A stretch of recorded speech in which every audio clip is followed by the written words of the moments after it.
성경에는 태초라는 소리가 세 군데가 나와요. 그래서 창세기 1장 1절에 태초에 하나님이 천지를 창조하시니라 그랬고, 그래서 이 우주가 되는 그런 물질계를 창조하시는 창조의 사역을 얘기했습니다. 그리고 요한복음 1장 1절에 가면 또 태초에 하나님이 태초에 말씀이 계셨는데 이 말씀이 하나님과 함께 계셨고 그 말씀이 하나님이다라고 하는 영원전, 창세기 1장 1절에 그 전, 창세기 1장 2절을 만드신 그때 영원전을 얘기하는 것은 요한복음 1장 1절의 태초입니다. 그런데요, 요한복음 1장 1절의 태초하고 또 태초가 하나 또 있는데, 잠언서를 한번 잠깐 보겠습니다. 잠언서 우리 8장을 한번 읽겠어요. 구약성경 잠언서 시편 다음에 잠언서 8장에 보면은 잠언서 8장을 보겠습니다. 같이 한번 읽겠습니다. 잠언서 8장 시작. 여호와께서 그 조화의 시작. 8장 22절. 잠언 8장 22절 시작. 여호와께서 그 조화의 시작 곧 태초에 일하시기 전에 나를 가지셨으며 만세 전부터 상고부터 땅이 생기기 전부터 내가 세움을 입었나니 아직 바다가 생기지 아니하였고 큰 샘들이 있기 전에 내가 이미 났으며 산이 세우심을 입기 전에 언덕이 생기기 전에 내가 이미 났으니 하나님이 아직 땅도 들도 세상의 진토의 근원도 짓지 아니하였을 때라. 그가 하늘을 지으시며 궁창으로 해면에 두르실 때에 내가 거기 있었고 그가 구름 위로 하늘을 경고케 하시며 바다의 샘들을 힘있게 하시며 바다의 한계를 정하여 물로 명령을 거스르지 못하게 하시며 또 땅의 기초를 정하실 때에 내가 그 곁에 있어서 창조자가 되어 날마다 그 기뻐하신 바 되었으며 항상 그 앞에서 즐거워하였으며 사람이 거처할 땅에서 즐거워하며 인자들을 기뻐하였느니라 그랬어요. 지혜가 있었다는 거죠. 하나님의 지혜는 그래서 태초부터 있었던 지혜인데, 그래서 여호와를 경외하는 것이 지식의 근본이고 여호와 하나님을 경외하는 것이 지식의 근본이고 지혜의 근본이다라고 그렇게 말합니다. 그러므로 하나님과 말씀과 지혜와 예수 그리스도와는 다 동격입니다. 동일합니다. 그러므로 지혜가 이 땅에 있어서 지혜로 지어졌다 그랬어요. 내가 그래서 찾아보니까 이 지혜라는 단어가 성경에 보니까 412번이 지혜가 쓰여졌는데 그 중에서 총명이라는 단어가 또 있어요. 총명도 지혜와 같은데 이것이 46번, 지식이라는 것이 125번, 이렇게 해서 583번의 지혜라는 단어가 성경에 나와요. 그리고 그 중에서 100번이 신약 성경에서도 나옵니다. 그리고 나머지는 구약에서 나오는 것들이죠. 이처럼 성경은 지혜로 이루어졌다 해도 다행이 아니에요. 그 정도로 성경을 많이 읽음으로 인해서 지혜는 물론하고 지식까지도 얻을 수 있는 것이 성경이라는 걸 알아야 됩니다. 하나님은 태초에 세상을 지으실 때 지혜로 지으셨어요. 인간의 생각과 인간의 방법으로는 감히 상상할 수도 없을 만큼 하나님의 지혜가 모든 것에 으뜸이다 그 소리죠. 그래서 하나님께서 우리 전도에 미련한 것을 가지고 우리를 구원하기를 원했다 그랬습니다. 세상에 아무리 지혜 있다 할지라도 하나님의 지혜에 미련한 것만 또 못하다라고 사도 바울은 얘기할 정도죠. 그러니까 이 지혜라는 것은 대단하다는 사실을 여러분 알고서 신앙생활 해야 돼요. 우리가 예수 믿는 이 지혜, 이 성경을 여러분들이 보면 볼수록 그 하나님의 그 깊으신 지혜에 빠져들어가는 걸 알 수 있어요. 오늘 본문에도 보면 이런 거예요. 본문에도 이 사도 바울이 이 본문을 쓰면서 그 하나님의 지혜에 탐복했다는 거예요. 25절에 보니까 로마서 11장 25절에 보니까 형제들아 너희가 스스로 지혜 있담을 면키 위하여 이 비밀을 너희가 모르기를 내가 원치 아니하노니. 이 사도 바울은 이 참으로 지혜 있는 분이에요. 그냥 너희들이 알기를 원한다 하지 아니하고 모르기를 원치 않는다고 부정을 두 번 사용을 해서 아주 긍정을 강하게 나타내는 그런 아주 문필가예요. 대부분의 성경을 쓸 때 이 사도 바울은 그런 식으로 썼어요. 내가 알기를 원한다 해도 되는데 거기 뭐라고 돼 있어요? 너희가 모르기를 내가 원치 아니한다라고 해서 부정을 두 번 사용해서 아주 긍정을 강하게 얘기해서 너희가 참으로 지혜 있기를 내가 원한다. 확실하게 이 하나님의 지혜를 알기를 원한다라고 얘기를 해요. 그래도 무슨 얘기하는 거니? 이 비밀은 이방인의 충만한 수가 들어오기까지 이스라엘의 더러는 완악하게 된 것이라. 그러하여 온 이스라엘의 구원을 얻으리라. 이게 무슨 얘기인 거니? 우리 이방인들이 구원의 충만한 수, 그러니까 이스라엘 충만한 수가 될 때 주님이 이제 마감을 하셔요. 한 번 열어놓는 게 아닙니다. 이방인의 충만한 수가 될 때에 그때까지 이 세상을 구원의 문을 열어놓는데, 그런데 이때는 이스라엘은 잠깐 동안 하나님을 아는 지식을 덮어놓고 하나님을 아는 것을 조금 더디게 했다 그 소리예요. 그래서 이방인의 충만한 수가 됐을 때 그때 가서 하나님께서 이제 다시 이스라엘이 또 구원에 이르는 길을 또 열어주는 거예요.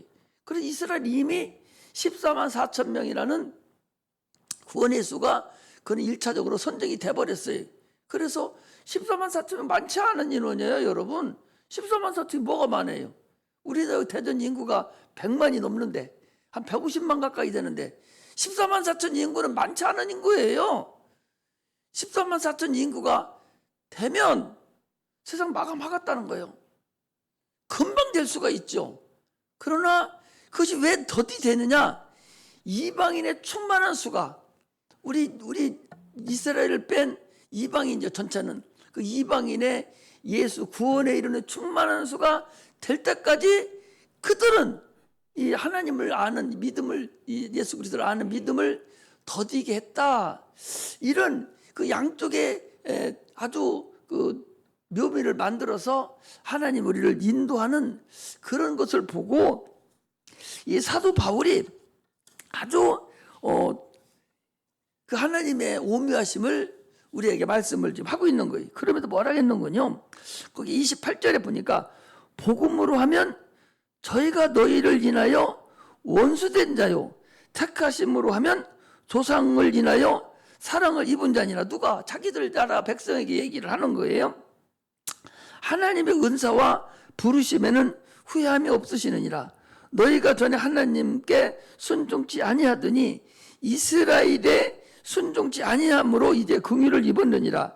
이와 같이 이 사람들이 순종치 아니하니 이는 너에게 베푸신 긍휼로 이제 저희도 긍휼을 얻게 하려 하심이라.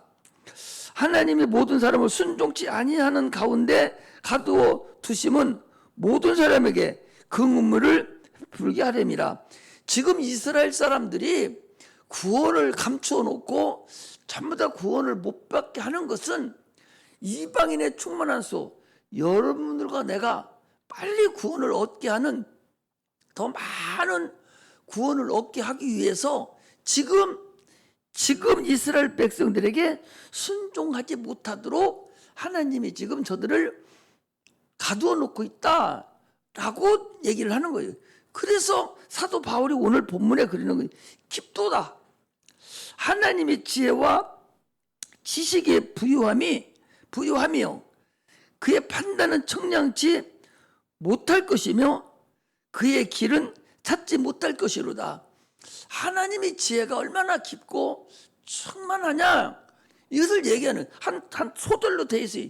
단락이 아니라 한 단어를 하나의 묶음으로 만들어버린 단어예요. 그 다음 줄도 마찬가지입니다. 34절도 누가 주의 마음을 알았느냐, 누가 그의 모사가 되었느냐, 변사를 얘기합니다. 누가 그런 사람이 있겠느냐. 또 다음에 또 그랬어요. 35절에 누가 주께 먼저 드려서 갚으심을 받겠느냐. 또 다른 또 한 절이 있습니다. 이는 만물이 주에게서 나오고 주로 말미암고 주에게로 돌아감이라. 영광이 그에게 세세에 있으리로다. 아멘. 그랬습니다. 이처럼 하나님의 지혜와 하나님의 지식을 감히 누구도 거기에 따라갈 수 없는 그런 대단한 그런 지혜를 탐복을 하는 것을 알 수가 있습니다. 아까 잠언서 8장에도 우리가 봤을 때 그 천지 창조에 대한 얘기를 한 거예요. 이제 우리가 창세기를 우리가 이제 공부를 이제 우리 할 텐데, 창세기 공부할 때 그 창세기만 가지고 공부하면 안 돼요. 조금 전에 그 잠언서 다시 봅니다. 잠언서 8장에 이렇게 보면은 거기 보면 이렇게 되어 있어요. 24절에 보니까 23절부터 보니까 만세 전부터 상고부터 땅이 생기기 전부터 내가 세움을 입은 지식이 있었다는 얘기, 그 전이죠. 아직 바다가 생기지 않았고 큰 샘들이 있기 전에 내가 이미 났으며 산이 세우심을 있기 전에, 하나님이 다 산을 만들었죠. 언덕이 생기기 전에 내가 이미 났으니 하나님 아직 땅도 들도 세상의 진토의 근원도 짓지 아니했을 때라. 그가 하늘을 지으시며 궁창으로 해면에 두르실 때에 내가 거기 있었고, 인물과 아람으로 나누고, 그리고 온 우주가 다 지금 현재 윗물로 다 쌓여 있죠. 그 쌓여 있는 그 물을 주님이 침례를 통해서 이 세상에 들어오는 것을 우리가 알 수가 있어요. 이처럼 이 성경이 얼마나 오묘 신묘망측하냐 하는 걸 우리가 알아가야 된다, 그 소리입니다. 다시 한번 창세기 2장을 피세요.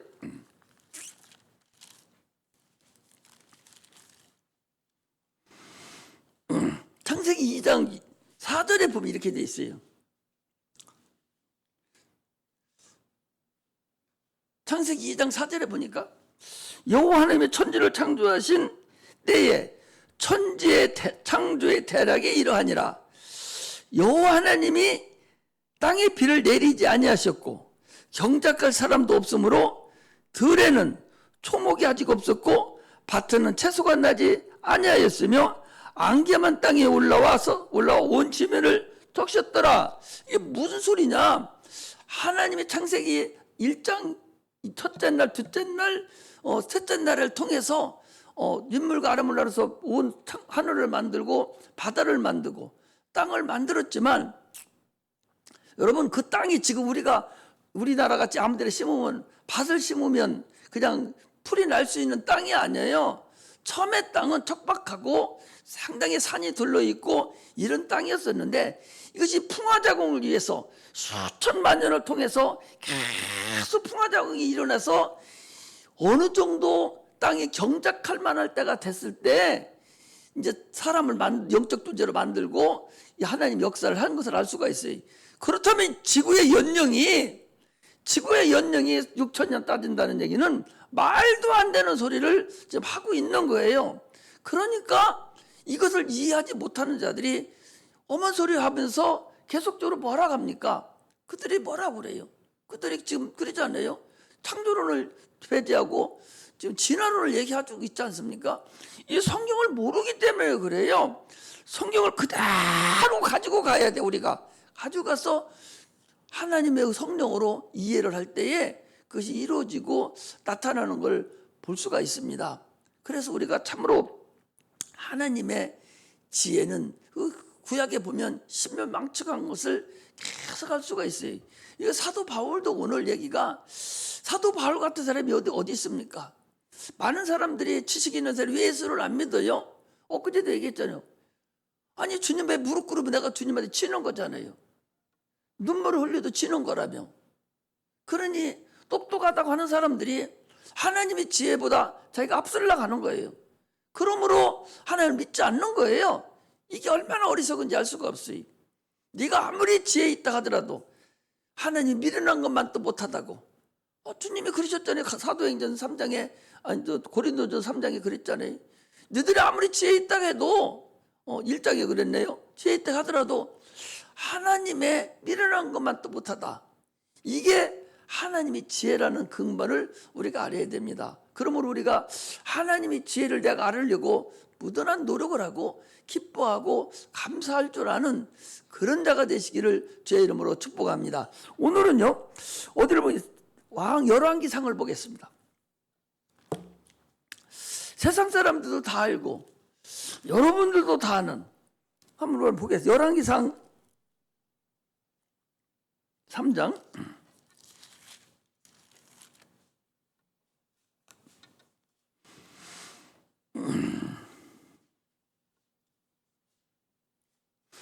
솔로몬이 1,000번제를 드리는 사건이에요. 1,000번제를 드리는, 1,000번제라는 것은 두 가지 학설이 있는데, 하나는 1,000마리를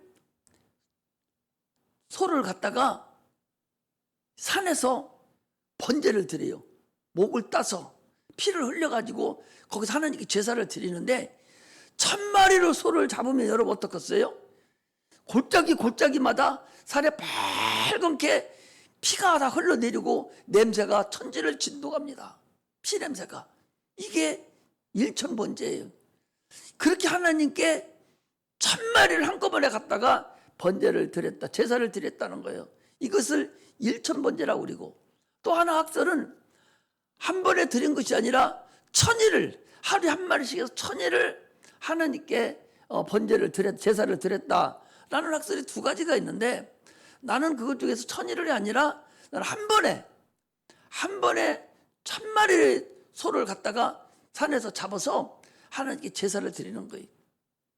피가 얼마나, 피와 생명은 일체인데 생명이 얼마나 많은 짐승의 생명이 죽었겠어요. 냄새가 진동하고 피가 빨갛게 냇가로 흘러내려가는 그런 상태입니다.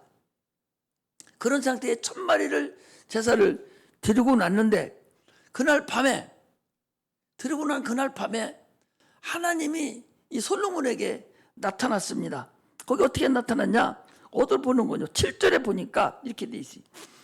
열왕기상 3장 7절에 보니까, 나의 하나님 여호와여, 주께서 종으로 종의 아비 다윗을 대신해 왕이 되게 하셨사오나 족은 작은 아이라 출입할 줄 알지 못하고 주의 빼신 백성 가운데 있나이다. 저희는 큰 백성이라 수요가 많아서 셀 수 없고 기록할 수도 없사오니 누가 주의 이 많은 백성을 재판할 수 있으리까? 지혜로 마음을 종에게 주사 주의 백성을 재판하여 선악을 분별하게 하옵소서. 이 솔로몬이, 나는 성전에 출입할 수도 없고 나는 어린 아이입니다. 그러니 누가 와서 재판해달라 하면 내가 그걸 어떻게 재판합니까? 지혜가 부족해서. 그러니 하나님 나에게 하나님의 지혜를 주세요. 하나님 지혜를 달라는 거예요. 하나님 지혜를 주세요. 아니, 하나님께 기도하는 사람이 하나님 나에게 건강도 주시고 나에게 재물도 주시고 나에게 이런 것도 주시고 저런 것도 주세요. 1,000번제를 드린 사람이 세상에 구하는 것이 지혜 하나를 구한 거예요. 나에게 지혜만 주시면 됩니다. 나에게 지혜 주세요. 그것도 어떤 지혜냐? 하나님의 백성을 재판할 때에 내가 사용하겠으니 이 지혜를 주세요 라고 하나님께 기도를 했더니 하나님이 거기 그랬어요. 10절에 보니까 솔로몬이 이것을 구하매 그 말씀이 주님의 말씀에 맞은지라 주의 마음에 맞았다는 거예요. 다윗도 저는 내 마음에 합한 자다 그랬어요. 그런데 다윗의 아들 솔로몬도 하나님이 주의 마음에 맞았다는 거예요. 오늘 우리는 기도를 할 때에 내가 과연 주의 마음에 합한 기도를 하느냐, 주의 마음에 합한 내가 구하는 것이 있느냐, 주의 마음에 합할 것이 안 할 것이, 이게 중요하다 그 소리예요. 이걸 우리가 알고서 신앙생활을 해야 돼요. 내가 과연 주의 마음에 맞는 내가 기도를 하는가. 주님이 이거 하면 주님이 참으로 너무 좋아서 아주 펄쩍펄쩍 뛰어서 야야야야 너 뭐 하기를 원해? 이렇게 하기를 원하는가? 아니면 너 뭐 잘 먹고 살살라고 그래? 그렇게 하기를 원하는가를 알고서 우리는 기도를 해야 된다. 주의 마음에 합한 자가 되리. 주님 마음에 맞는 자, 그런 기도를 해야 돼. 주님 마음에 딱 맞으니까 주님께서 어떻게 했어요? 거기 뭐 이에 저에게 이르시되 내가 이것을 구하도다. 자기를 위하여 수명도 건강도 수도 굳지 아니하고 부도 재물도 굳지 아니하며 자신의 생명의 생명멸하기도 굳지 아니하고 오직 송사를 듣고 분별하는 지혜를 구하였은즉 내가 네 말대로 하여 내게 지혜롭고 총명할 마음을 주느니 너의 전에도 너와 같은 자가 없었거니와 너의 후에도 너와 같은 자가 일어남이 없으리니 내가 또 너희 구하지 아니한 부와 영광도 내게 주리니 네 평생의 왕 중에 너와 같은 자가 없으리라. 이게 얼마나 큰 일이냐 말이야. 하나님이 지혜를 하나를 구했더니 하나님이 세상에서 아무것도 없던 모든 것에 더하여 주겠다. 주님이 그랬어요. 우리는 신앙생활하면서 하나님의 지혜를 구하는 자가 돼야 돼. 기도를 해도 지혜롭게 구해야 되고 주의 일을 해도 지혜롭게 해야 되고 찬양을 해도 지혜롭게 해야 되고 드럼을 치고 피아노를 쳐도 지혜롭게 해야 되고 세상에 나가서 누구하고 말을 한마디 하더라도 지혜로워야 되고 이 지혜가 이 정도로 필요합니다. 그래서 16절부터 여러분 16절부터 28절까지가 그 재판하는 과정이 거기 나와요. 유명한 재판이잖아요. 유명한 어느 정도 그런 책이 있고 머리를 둘렀다 하는 사람들은 대부분의 아는 말씀이에요. 어떤 계집이 왔어요. 그거 읽겠습니다. 같이 읽어요. 시작. 때에 창기 두 계집이 왕에게 와서 그 앞에 서며 한 계집은 말하되 내 주여 나와 이 계집이 한 집에서 사는데 내가 저 함께 집에 있음에 아이를 낳았더니 나의 해산한 지 3일에 이 계집도 해산하고 우리가 함께 있었고 우리 둘 이외에는 집에 다른 사람이 없었나이다. 그런데 밤에 저 계집이 그 아들 위에 누움으로 그 아들이 죽으니 저가 밤중에 일어나서 계집종인 나의 잠든 사이에 내 아들을 내 곁에서 가져다가 자기의 품에 누이고 자기의 죽은 아들을 내 품에 뉘었나이다.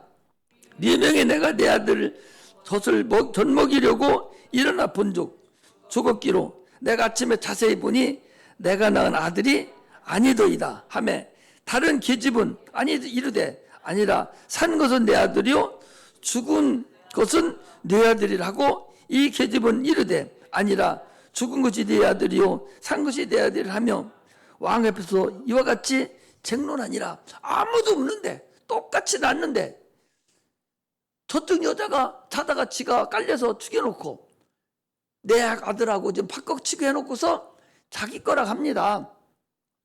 그러니까 저쪽 여자는 아니다고 나는 그런 일이 없고 이것이 내 아들이라고.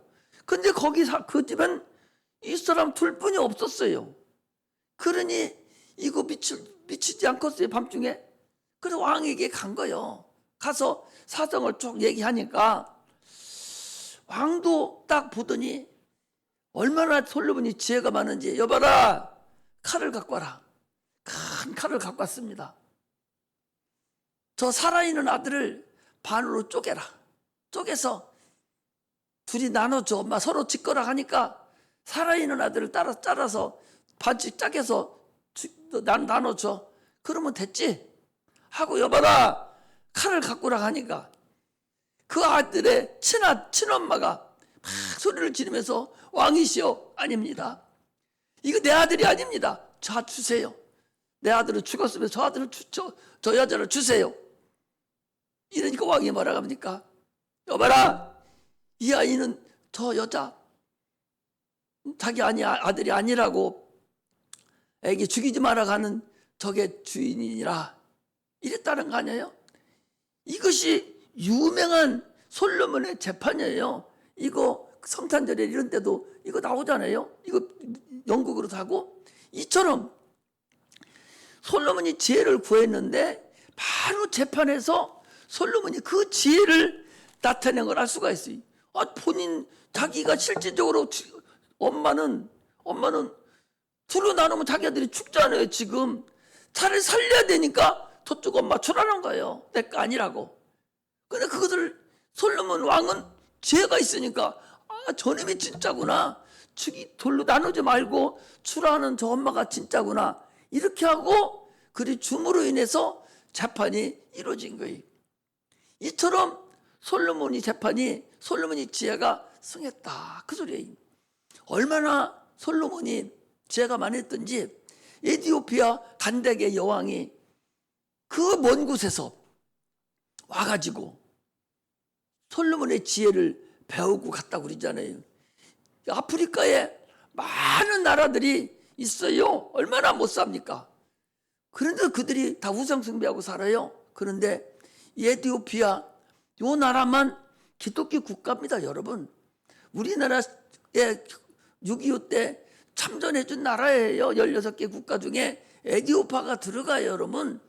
그 정도로 하나님이 지혜가 있어서 그 지혜를 배워가지고 자기 나라에다가 복음을 전파하는 그런 역사도 나타났다고. 내가 얘기하는 것이 아니라 성경에도 나왔을 뿐만 아니라 구약에도 나왔을 뿐만 아니라 예수님도 이 솔로몬의 지혜를 가지고 주님께서 설교하신 말씀도 신약 성경에도 또 나온다는 것을 알 수가 있어요.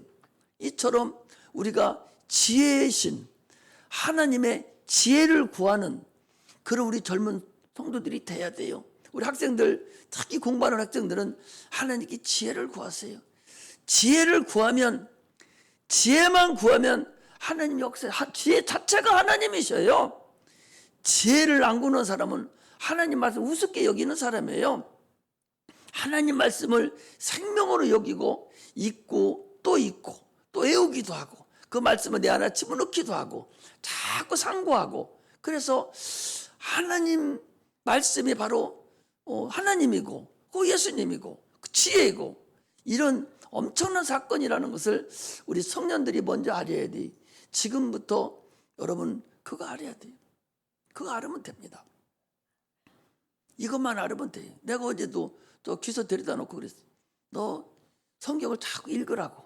그리고 우리 둘째 아들 작은 그 기서 얘기해 줬어요. 아니 기서란다. 우리 누구야 기훈이 얘기해 줬어요. 걔가 고3 되더니 공부도 안 하고 막 이리 뛰고 저리 뛰고 막, 그래서 내가 직장 다니면서 야 너 하루에 너 잠언서 일주일에 한 번씩 읽으라고. 공부하기 싫으면 읽으라고.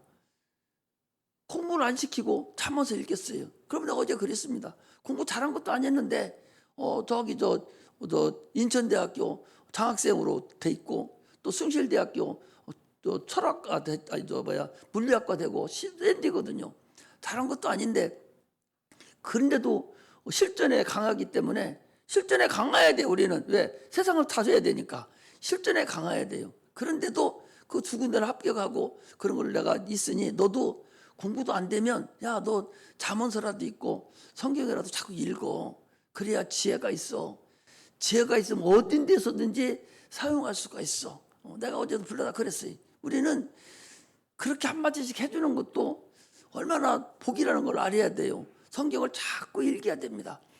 공부가 잘 안 되면 성경 읽으라고. 우리 큰아들도 논문 내고 미국에서 그 난리 칠 때도 그렇게 마누라가 논문 작성하고 지금 발표할 때고 막 그러고 힘들고 그럴 때도 공부하는 데 가보면은 공부를 안 하고 성경 읽더라는 거예요. 여러분 이렇게 성경을 여러분들이 많이 읽고 지혜가 있으면 하나님 버리지 않아요. 그 지혜의 신이 있다니까. 지혜의 신이 있다고. 그래서 여러분들이 지혜의 신은 누구예요? 하나님의 신이에요. 이걸 우리가 알아야 돼. 이거 성경 읽으라게도 오늘날 가짜나게 여기고 성경 알으라게도 읽으라게도 우습게 여겨버리고 이런 사람은요 어려워요. 지혜가 있어야 되는데 지혜가 없더라고. 읽을 때는 그냥 읽으면 돼요. 알으려고 할 필요도 없어. 그냥 읽어버려. 그러면 내가 사용할 때는 그것이 뽀실뽀실 다 기억이 나요. 30년 전에 읽었던 거 지금 내가 설교하려고 해도 이거 설교하려고 해도 이거 평상시에 사용도 안 하잖아. 여러분 설교 한 번도 안 했을 거야 아마. 근데 이거 설교하려고 지혜 얘기 지혜신 로마서 읽다가 이거 하면서 이게 바로 생각나서 이거 찾은 거예요. 이렇게 여러분들이 지혜를 구해야 돼요. 지혜의 근본은 하나님 말씀이라는 걸 아시고 하나님 말씀을 조금 더 생각하게 하지 마시고 계속 읽어야 돼요. 지금 설령 수학이 떨어지고 공부가 좀 떨어지고 한다 할지라도 계속 성경 읽으면 인생은 아직 멀었어. 이제 20살, 15살 이거 가지고 인생 판단하면 안 돼요. 아직 멀었다고. 적어도 그거 가지고 100년은 더 살아야 돼. 여러분들 때는 110살까지 능히 살아요. 그럼 이제 20살인데 100년을 살아야 될 판인데 그 지혜가 지금 있는 거 가지고 못 써먹을 때가 수두룩하게 많아. 박사들 60세 끝나면 끝나버리는 박사들 많아요. 그거 박사 학문 배운 거 못 써먹어. 그러나 하나님의 지혜는 여러분 100살, 110살까지 능히 사용할 수 있다는 걸 알아야 돼요. 그러므로 자꾸 성경을 읽고 하나님 말씀 배우고 지혜로 자꾸 나가야 돼. 그게 지혜롭고 그게 훌륭한 사람들이요. 세상 것만 할 생각하지 말고 이 하나님 말씀은 아주 정해놓고 때를 어떤지 못 어떤지 시간만 나면 자꾸 읽어야 돼. 이해하려고 하지만 그냥 읽어놓으면 하나님 뺏어 쓰신다니까. 내가 어려운 일이 있을 때 하나님 그게 생각나게 만들어요. 말씀이 없는 사람은 내가 상처를 받았다 무너져 버리면 아무 생각이 안 나고 악하고 계속 끌고 가. 그러나 말씀이 있는 자는 그 말씀이 탁 생각나서 나를 붙잡아 준다고. 나의 선생이 된다고. 나의 카운셀러가 된다고. 하나님 말씀이. 그러다 일어나는 거예요. 그래서 하나님 말씀을 자꾸 읽고 또 읽어서 참으로 지혜로운 우리 청년들이 다 되도록 하나님께 간절히 기도하고 또 축복합니다. 기도하겠습니다. 하나님